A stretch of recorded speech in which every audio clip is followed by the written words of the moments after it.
오늘은 산상수훈을 이제 새롭게 보게 될 것입니다. 이제 먼저 교훈을 검토할 때 항상 우리가 나무는 자세하게 들여다보려고 하는데 숲을 제대로 보지 못하면은 문제가 생깁니다. 그래서 항상 숲을 먼저 보고 나무를 살피는 것이 옳은 현상인 것 같아요. 산을 처음에 갈 때 보면은 약 한 2, 30km 정도 되는, 20km 정도 되는 이제 그 장비를 메고 30km까지 심하면 올라가는데 산길이 힘든 데다가 이게 장비가 무거우니까 초짜들이 어떻게 하냐면 자 땅만 보고 걸어요. 너무 힘드니까 땅밖에 못 보고 걸어요. 그러다가 이제 여유가 생기면 정면을 보다가 또 여유가 생기면 산 전체를 보면서 산세를 바라보면서 음미하면서 걸을 줄 압니다. 근데 우리가 성경의 가르침도 주님의 가르침도 똑같습니다.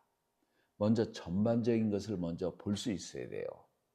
주님의 가르침도 일반적인 것에부터 시작을 해가지고 구체적으로 들어가는 것이 바른 관점입니다. 그래야 보이는 게 많아요. 자, 오늘 우리가 산상수훈을 살펴볼 것인데 왜 산상수훈을 봐야 되는가? 이것은 먼저 하나님께서 우리에게 주신 분명한 메시지이기 때문에 그렇습니다.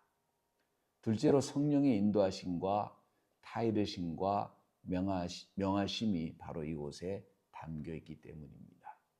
그리고 현 교회의 특수성 때문에 아마 무엇보다도 더욱더 필요한 가르침이 이곳에 있지 않나 생각을 합니다. 오늘 교회의 지도자들이 모든 목적이 교회 성장에만 매달리는 경향이 강한 것 같아요. 자, 그러다가 보니까 요란스럽고 끔찍한 수단을 자기도 모르게 교회에게 강요하는 경우가 많아요.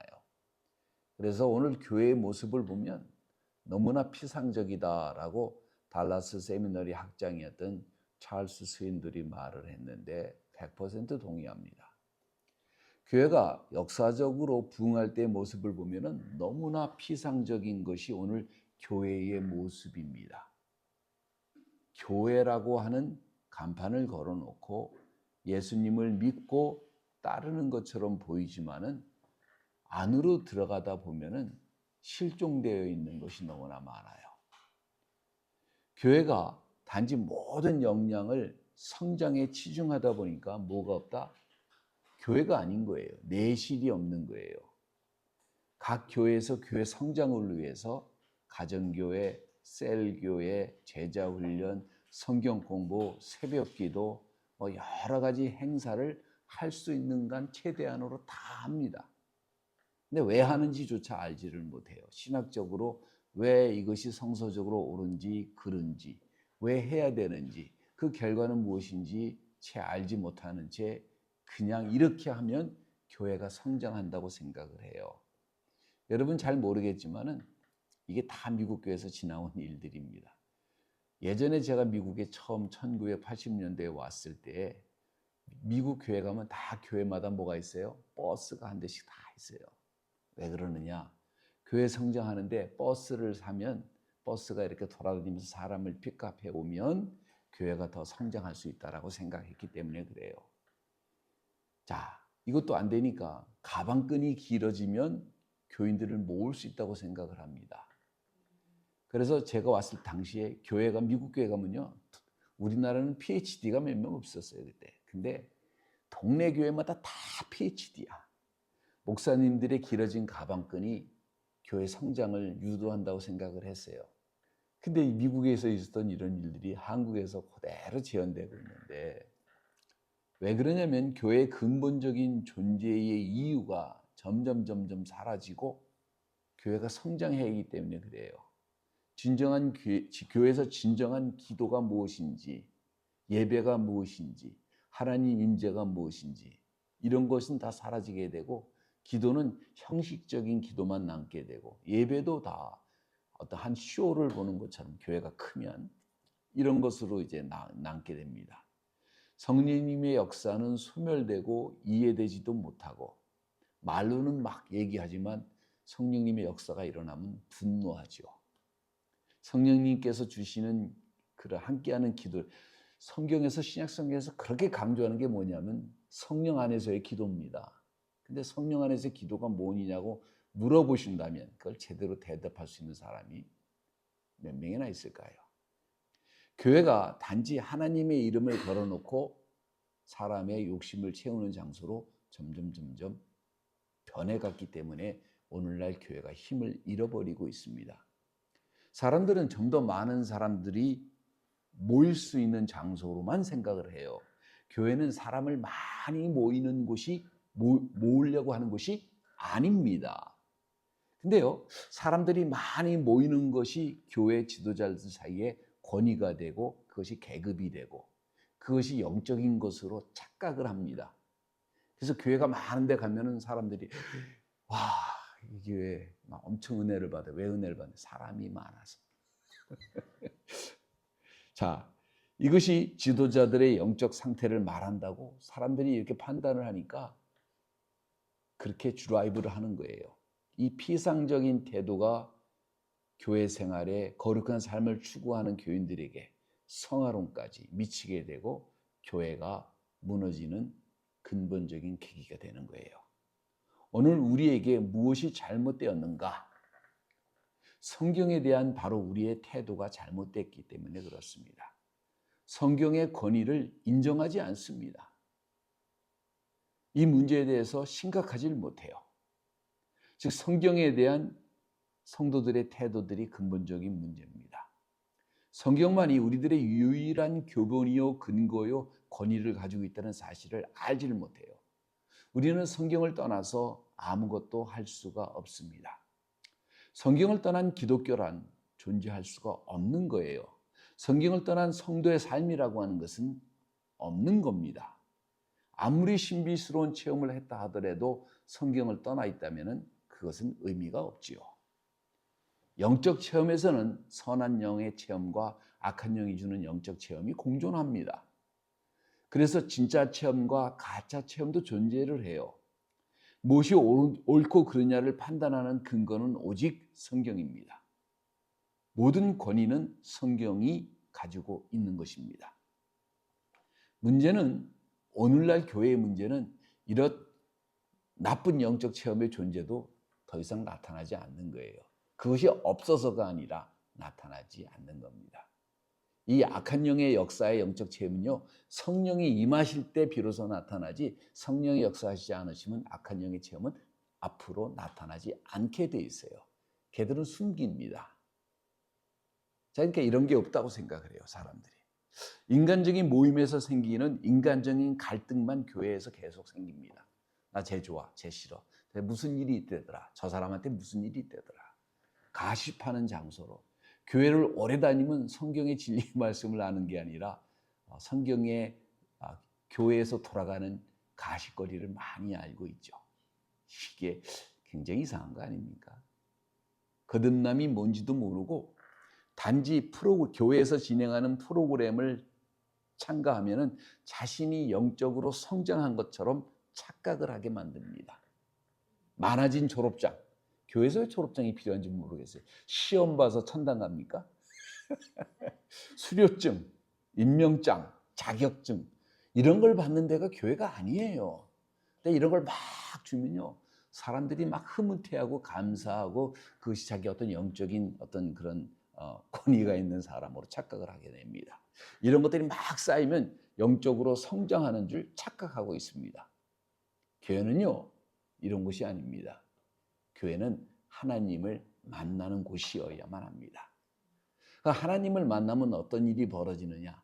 하나님을 만나면 가슴을 치고 내가 죄인이구나라고 깨닫고 회개하게 되고 자신을 돌아보게 되고 그럼에도 불구하고 죄의식 속에 갇혀 살아가는 것이 아니라 감사와 기쁨과 찬송이 넘치는 그러한 삶으로 바뀐다는 거예요.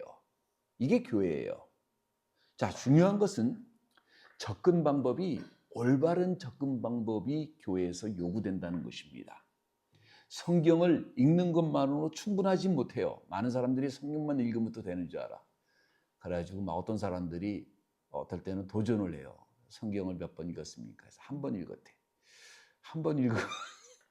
한 한번 읽어가지고 성경을 아시나요? 자, 기계적인 방법은 피해야 되고 성경 읽는 일은 좋은 일입니다. 여러분 매일 읽으시기 바랍니다. 그러나 성경을 보면 하나님이 무엇을 우리에게 원하시는지를 깨닫고 알아야 됩니다. 자, 읽은 다음에는 묵상하시고 하나님의 숨겨진 뜻을 찾으시기 바랍니다. 여기서 끝나면 안 돼요. 그러면 여기서 끝나면 이제 바리새인 되는 거예요. 그 다음에는 하나님의 말씀을 자신의 삶에 적용해야 합니다. 변명하지 말고 나는 이래서 이런 환경이기 때문에 이렇게 할 수밖에 없어라고 생각한다면 회개해야 됩니다. 덜 깨진 거예요. 더 맞아야 됩니다. 자, 자기의 삶에 하나님 말씀을 적용하지 못하면 그리고 성경만 읽으면 아무런 의미도 없고 소용도 없어요. 세상에 쓸모없는 것이 하나님 말씀이에요. 돈 버는데 아무런 유용이 되지 못합니다. 성공하는데 하나님 말씀 도움이 하나도 안 돼요. 세상에 출세할 때 하나님 말씀 하나도 도움이 안 돼요. 예? 성경 말씀대로 하면은 오히려 장애가 될 수 있습니다. 장애가 되죠. 힘들어요. 남하고 어울리기도 힘들어요. 예? 술 먹고 회식하고 놀아야 되는데 술도 안 먹지. 교회 다닌다고 세상 노래 안 부르지. 그러면 왕따 되는 거예요. 예. 자, 그러나 우리가 하나님을 만나고 하나님으로 인해서 행복해지고 감사가 넘치는 생활을 원한다면, 자신의 삶에 대해서 정말로 진정한 가치를 알기 원한다면 그 말씀을 읽고 그대로 적용을 하다 보면 힘들고 어려운 일이 많이 생기겠지만 성경에서는 믿는 사람들한테 뭐라고 했냐면은 고난이 많이 닥칠 거라고 얘기를 해요. 뭡니까?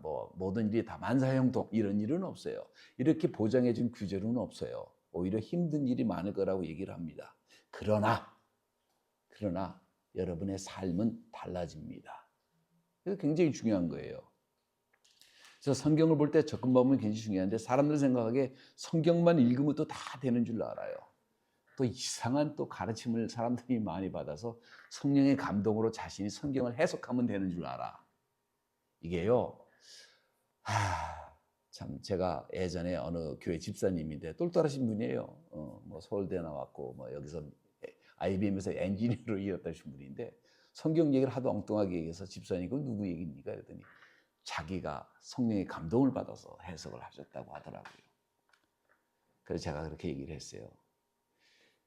그게 아니라 이 성경에도요 해석을 하는데 많은 사람들이 보는 공통적인 관점이 있어요. 여기서 벗어나면 그런 문제가 있다고 생각을 합니다. 문제가 있다고 생각을 해요. 왜냐하면 성령의 감동이라는 건 혼자 받는 게 아니라 여러 집단에서 받는 거기 때문에 제가 아마 예전에 그 하이라키에 대해서 설명을 해드렸죠. 개인적인 체험. 이건 개인적인 체험이에요. 그보다 더 큰 것은 그룹의 체험이에요. 그보다 더 큰 것은 리튼 월드입니다.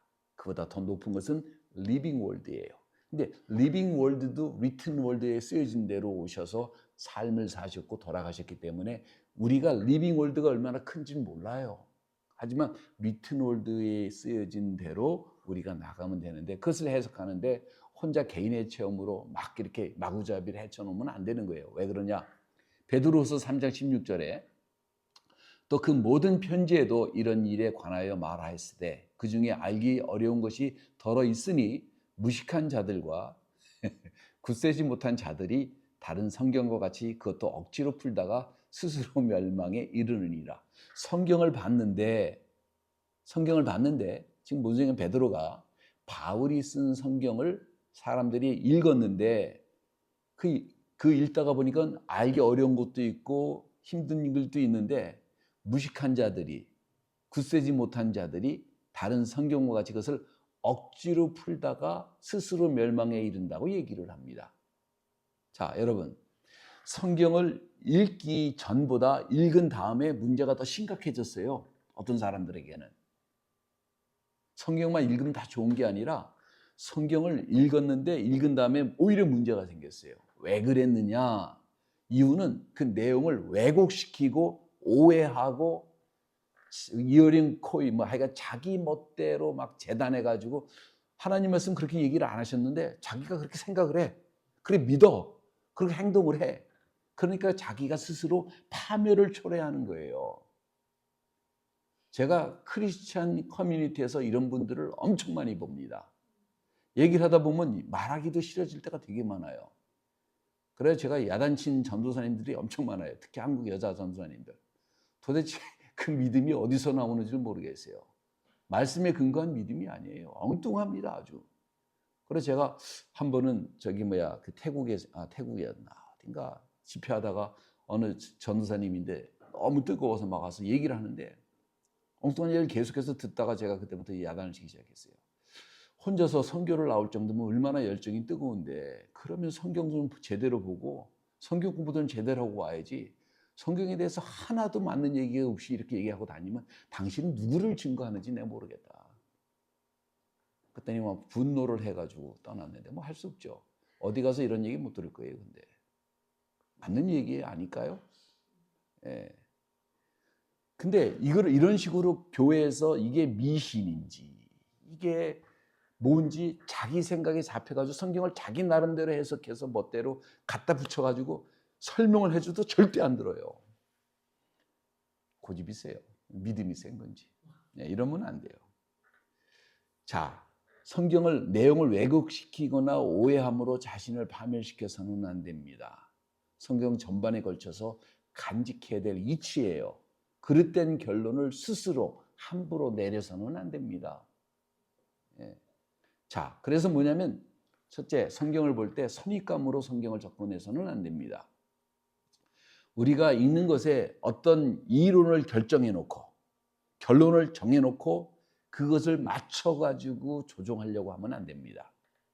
이런 사람들은 이런 방법에 굉장히 익숙해져 있는데 세계적인 신학자들도 되게 많이 이 그룹에 속합니다.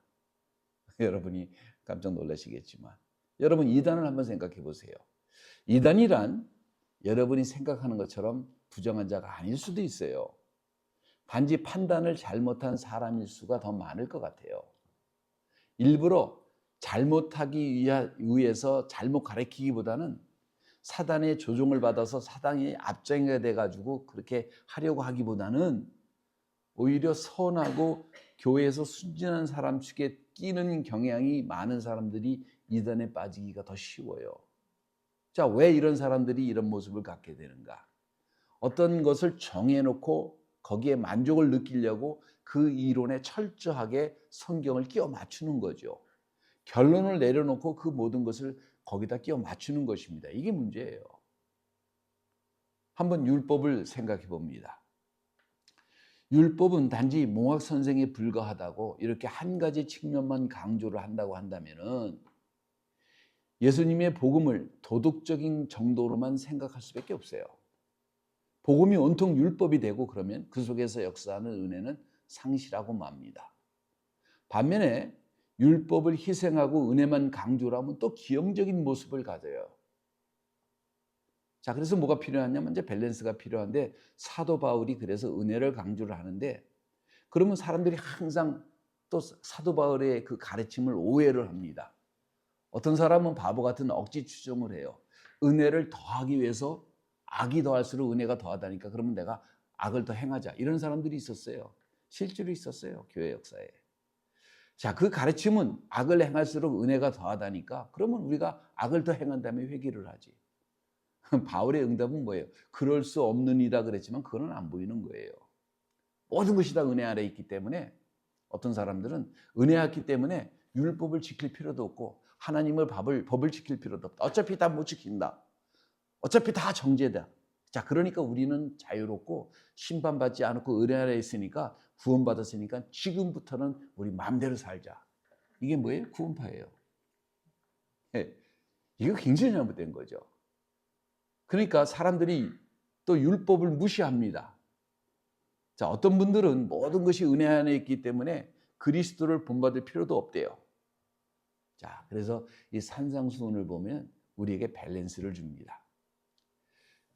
그리스도인으로서 자유롭게 살으려고 하면은 바리새인과 서기관보다 더 나은 삶을 살아야 돼요.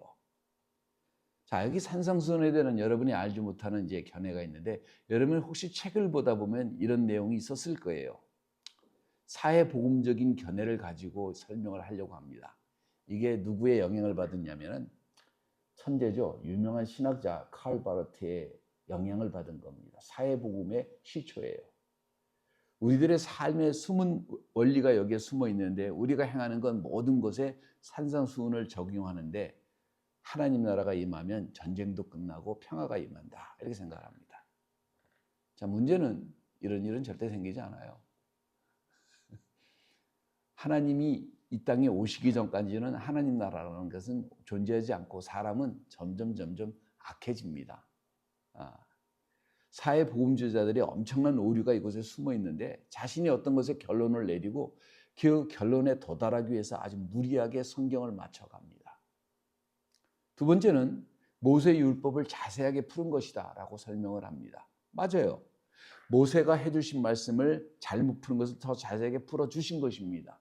이것은 어느 정도 사실입니다. 그러나 율법적이다라고 생각한다면 이것은 굉장히 심각한 문제예요. 율법을 재해석하신 것이 아니에요. 산상수훈은 율법을 해석한 것은 사실이지만은 더 높고 더 깊은 영적인 범위로 우리를 인도하고 있다는 사실을 깨달아야 합니다. 세대주의적인 견해가 또 있어요. 자, 산상수훈은 천국의 법이다 이거예요. 천국의 법. 천년왕국에서 이루어지는 법이다. 그러니까 우리하고는 상관이 없다. 이렇게 가르칩니다. 이 예수님의 말씀은 전적으로 천국 시민에게 합당한 것이지 우리는 행할 수가 없는 말씀이다. 불가능한 것이다.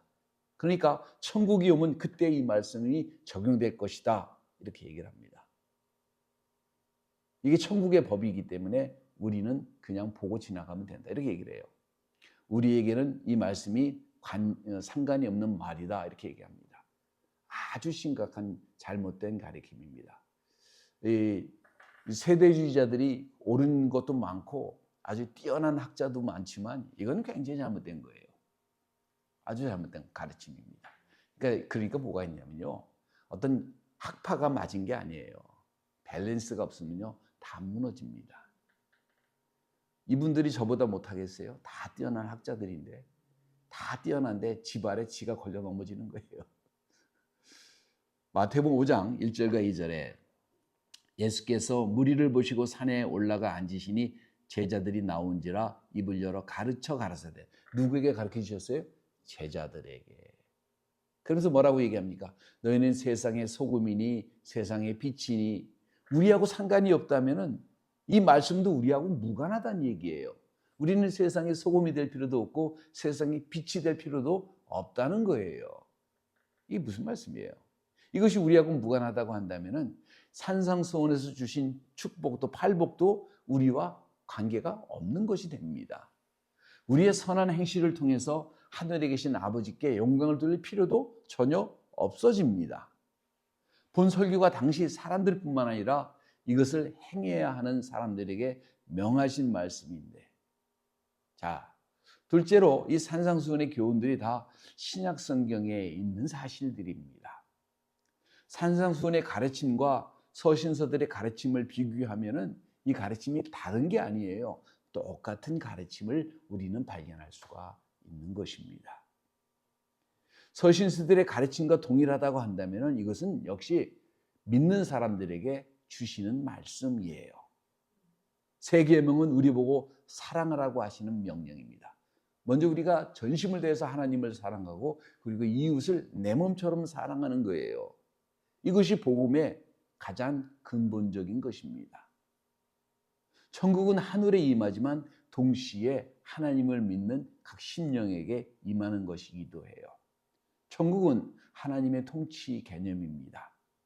우리가 천국 안에 있다고 하는 얘기는 우리가 그리스도의 통치를 받는다는 이야기예요. 그리스도가 왕으로 임하는 곳마다 천국입니다. 산상설교는 천국 생활의 완전한 표현이에요. 유대인들의 천국관은 물질적인 천국관입니다. 오늘 한국 교회하고 유사합니다. 잘 먹고 잘 살고 잘 나가고 건강하고 이거예요. 그러면 미국 사람들이 지금 문제가 엄청 많죠? 엄청 많아요. 이 사람들이 못 먹고 못 살아서 이런 문제가 생겨요? 아니에요. 영적으로 완전히 깨어져서 그런 겁니다. 문제가 아주 심각해요. 외적으로 기계적으로 만 생각하면요, 이런 문제를 생길 수밖에 없어요. 그래서 우리는 깨달아야 됩니다. 이렇게 살아라, 그래야 기독교인이 될 것이다가 아닙니다. 너희가 기독교인이니까 이렇게 살아야 된다라고 가르치시는 거예요. 다시 강조합니다. 이렇게 살아야 너희가 기독교인이다가 아니에요.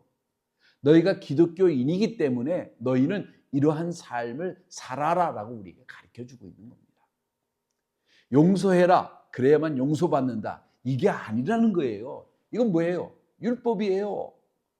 그게 아니라, 이건 그런 것이 아니라 중심에서 마태복음 18장에 있는 사건도 마찬가지인데, 주인에게 빚을 진 청지기 사건도 뭐냐면은 이 용서의 문제인데, 중심으로 용서하지 아니하면 너희 천부께서도 용서하지 아니하시다는 가르침이라는 건요, 이 진리는 용서했기 때문에 용서받았기 때문에 용서를 하라고 하는 것이 아니라, 우리는 뭐예요? 죄인입니다.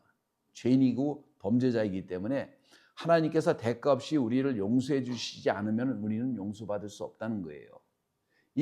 우리가 그 가운데서 용서함을 받았다고 한다면은요, 다른 사람을 용서할 수밖에 없어요. 다시 말하면 참으로 용서받은 자면은 용서할 줄 아는 자가 된다는 것이에요.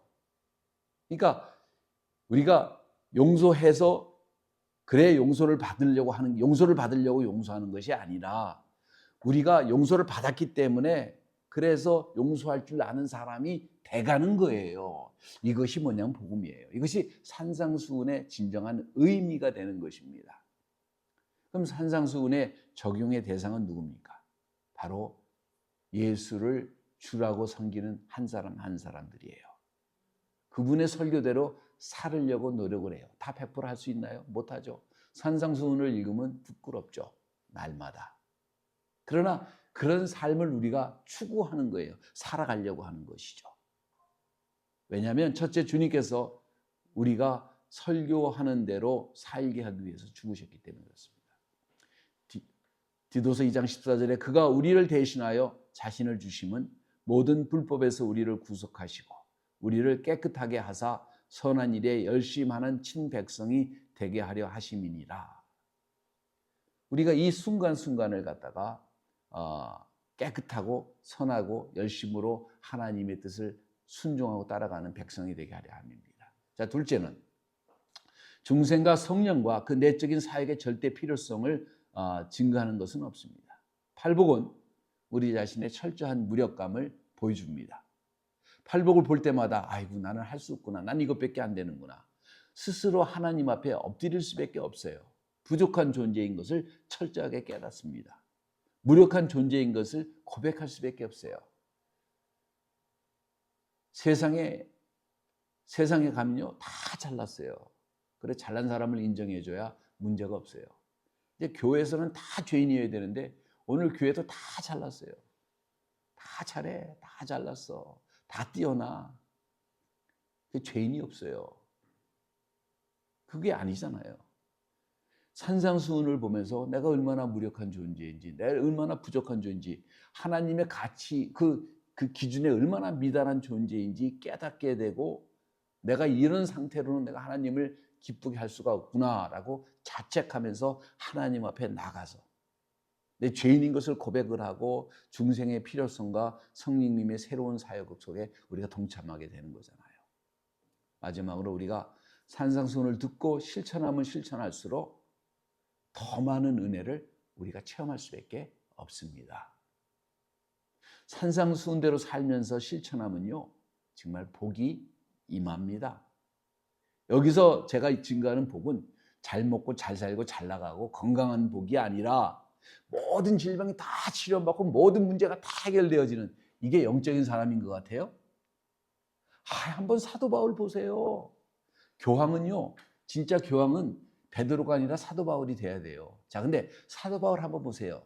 그 양반 결혼을 해서 자식 보는 기쁨이 있었습니까? 마누라하고 알콩달콩 사는 기쁨을 알아요. 예? 맨날 못 먹죠. 여행 다니면 좋은 것 같아요. 옛날엔 다 두 발로 여행 다녔어요. 예? 그런 여행다님은 뭐가 있어요? 보따리 들고 다니고 있으면 강도들이 와서 빼앗죠. 동네 가면 옛날에는 텃세 부리죠. 옛날에 그런 거 모르셨어요? 옛날에 어디 놀러 가잖아요. 그럼 그 동네 양아치들이 와가지고 뭐 달라고 그러고 막 그러잖아요. 안 주려면 싸워야 됩니다. 그런 일이 많았겠어요? 적었겠어요? 엄청 많았겠죠. 그러니까 여행 다니는 자체가 피곤한 거예요. 치안이 없으니까, 많지가 않으니까. 여러 가지 힘든 일이 많은 거예요. 그러면서 가서 복음을 증거하면 사람들이 정말 좋은 소리 들었구나. 그래요? 저는 또 미친 소리 하네라고 하지. 그러니까 이렇게 하면서 이렇게 했는데 사도 바울이 뭐예요? 엄청 축복받은 사람이잖아요. 엄청. 왜? 천국이 있기 때문에. 하나님이 계시기 때문에. 그 사람과 하나님이 동행하셨기 때문에 그 사람이 복받은 사람이지, 그 사람이 잘 먹고 잘 살고 잘 나가고 건강하고 호의호식해서 축복받은 사람이 아니라는 걸 알아야 돼요. 오늘날 교회도 똑같아요. 고대 그 바리새인들하고 똑같아요. 잘 먹고 잘 살고 잘 나가야 축복받은 줄 알아요. 그거 아니에요, 여러분. 예수와 함께 동행하는 사람이 축복받은 사람입니다. 이 땅에서 어떤 일을 당하든 어떤 일을 겪든지 간에 예수와 함께 동행하는 그 사람이 축복받은 사람이에요. 참된 교인의 모습이 예수와 함께 있을 때 나타납니다. 할렐루야. 예부 사람을 전도하기 위해서 뭐 전도단체하고 선교 프로그램에 들어가고 사람을 끌어들이기 위해서 돈을 쓰고 인간적인 이런 노력을 하는 게 아니라 우리가 예수와 함께 동행하는 삶을 살면은요, 사람들이 모이기 시작을 해요. 그때 세상 사람들이 보고 몰려옵니다. 이 사람들은 왜 이런 삶을 살아가는가? 왜 이런가? 비결이 무엇인가? 여러분, 사람의 변화가 아주 유식한 설교에서 나옵니까? 대단한 설교에서 나오는 줄 아세요? 다 거짓말입니다. 왜 제가 선교 가면은 기도를 포커스를 두냐면, 뭐 설교도 포커스를 두지만 아무리 강력한 설교를 해도 한 달 이상 안 가요. 근데 기도 받아서 하나님을 체험하게 되면 그게 영원히 갑니다. 영원히 가요. 하나님 만져주신 것을 깨닫는 그 순간에 영원히 가요. 이게 차이점이에요. 성도 한 사람 한 사람이 변하는 것은 짜장면 사준다고 변하는 것도 아니고 갈비탕 먹었다가 변하지 아니고 갈비를 같이 뜯는다고 변하는 게 아니에요. 하나님이 있는 사람과 교제할 때에 그리고 그 안에서 역사하시는 하나님의 역사를 체험할 때 사람이 변합니다. 다시 말해서 말이 아니라 성도의 믿음의 행위를 보고 사람들이 변할 수밖에 없는 거예요. 예전에 인도의 법무장관을 지낸 암베카드라는 사람이 있어요. 인도에는 지금도 악명이 높은데 카스트 제도라는 게 있습니다. 이 사람은 천문 출신이에요. 근데 불교에 큰 가르침을 이제 관심을 가지고 있었어요. 왜냐하면 불교에는 계급이 없어요. 불교에는. 그러니까 이 사람이 고민이 있습니다. 자, 불교가 과연 인도 사람들의 삶을 향상시킬 수가 있겠는가? 이 사람의 질문이에요. 불교는 생명의 종교인가? 아닙니다. 아니었어요. 생명의 종교는 예수를 따르는 것 외에는 아무것도 이 세상에 존재하지 않습니다. 그리스도가 죽으시고 부활하신 것은 그리고 믿는 자에게 성령이 내주하시는 이유는 여러분이 산상수훈을 좀 더 많이 삶 속에서 실천할 수 있도록 하시기 위함이라는 사실이에요. 이 복음을 실천하면은 정말로 다이내믹한 삶이 우리에게 증거되고 나타나는 것입니다. 바로 이것이 바로 성도의 삶이에요. 사람의 삶을 향상시키고 변화를 줄 수 있는 가장 근본적인 가르침은 하나님의 말씀 속에 있습니다. 그리고 부흥 때마다 교인들이 산상수훈을 읽고 심각하게 생각을 하고 그리고 적용하려고 했고 자신의 삶 속에서 실천하려고 했고 그것이 넘어지고 쓰러지면 다시 무릎을 꿇고 회개하며 새 힘을 얻고 새롭게 시도했다는 사실을 깨달아야 합니다. 오늘 저는 여러분에게 산상수훈을 여러분의 삶 속에 실천하는 시작점이 되기를 예수의 이름으로 축원합니다. 여러분과 하나님과 가까이 하시고자 하는 마음이 그 열정이 정말로 있다고 한다면 산상수훈을 여러분의 삶 속에서 실천하시기 바랍니다. 불가능한 것들이 가능한 것으로 변화될 것입니다. 도저히 할 수가 없는 그것이 바로 여러분의 삶 속에서 나타나게 될 거예요. 손양훈 목사님이라는 분이 있었습니다. 자식이 있었는데 양자를 길렀어요. 머스마인데 공산당이 와가지고 그 지역을 다 점거를 했습니다. 그랬는데 이 머스마이가 양자 자기 아들처럼 길렀는데 자기 친아들을 직장으로 찔러 죽였어요. 그리고 인민군이 후퇴한 다음에 군인들이 다시 왔을 때 법정에 섰습니다. 그때 손양훈 목사님이 가서 법정에서 이렇게 증거합니다. 이 아이가 내 아이입니다. 내 자식입니다. 내가 보증합니다. 이 아이를 살려주십시오. 그래서 살려줍니다. 자기 아이를 죽인 원수를 사랑한 거예요. 어디서 이 힘이 왔을까요? 산상수훈입니다. 이렇게 파워풀한 말씀이에요. 이 말씀을 실천한 사람입니다. 그렇기 때문에 이 말씀을 실천한 그 사람 주변에 엄청난 사람이 변화를 받고 따른 거예요. 산상수훈. 가슴에 새기는 이 시간 되기를 예수의 이름으로 축원합니다. 기도하겠습니다. 하나님 아버지, 감사와 찬송과 영광을 아버지 앞에 돌립니다. 주님, 주께서 주신 그 말씀을 아버지 하나님 우리의 삶 속에 적용하며 우리가 모든 신학을 다 알지 못하고 모든 학파의 그 가르침을 다 알지 못하고 이해하지 못한다 할지라도 주님께 주신 그 말씀만을 듣고 바라보고 따르기를 원합니다. 그것만이 우리에게 진리요 축복인 것을 믿습니다. 그리고 부족하나마 주님의 사랑을 받은 자로서 주의 성령으로 만짐받은 자로서 하나님의 자녀가 된 자로서 아버지 부족하지만 오늘 하루 한 번 더 산상수훈을 우리 삶 속에서 실천하는 저희들 될 수 있도록 우리 한 사람 한 사람을 축복해 주시옵소서. 감사와 찬송과 영광을 아버지 앞에 돌리며 예수 그리스도의 이름으로 기도합니다.